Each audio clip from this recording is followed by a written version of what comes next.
আজকাল টলিপাড়ায় কান পাতলেই কেবল শোনা যায় সম্পর্ক ভাঙার শব্দ। একের পর এক বিচ্ছেদের খবর সামনে আসছে।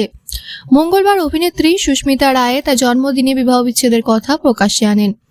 তারপরই ভিডিও বৌমা খ্যাত অভিনেত্রী দীপশিতা মিত্রও জানালেন তার বিয়ে ভাঙার খবর। কৌশিক চক্রবর্তী ও তিনি আলাদা হতে চলেছেন। মঙ্গলবার দুপুরে তার সোশ্যালের পাতায় একটি স্টোরি শেয়ার করেন অভিনেত্রী। তারও কৌশিক চক্রবর্তীর বিচ্ছেদের কথা অনুরাগীদের সঙ্গে ভাগ করে নেন। ভালোবেসে 2002 সালের 2 ফেব্রুয়ারি বিয়ে করেছিলেন তারা। তারপর 3 বছরের মাথায় জানিয়ে দিলেন তাদের বিবাহ বিচ্ছেদের সিদ্ধান্তের কথা।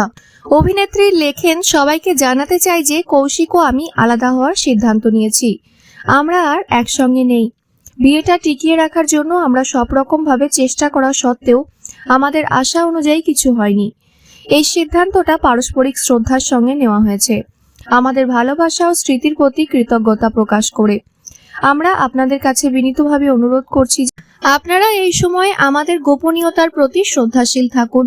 অনুগ্রহ করে অপ্রয়োজনীয় জল্পনা কল্পনা থেকে বিরত থাকুন। আমরা আলাদাভাবে নতুন পথ চলা শুরু করছি, কিন্তু এখনো আমরা ভবিষ্যতের জন্য আপনাদের ভালোবাসা ও শুভকামনা আশা করি। আপনারা পাশে থাকুন।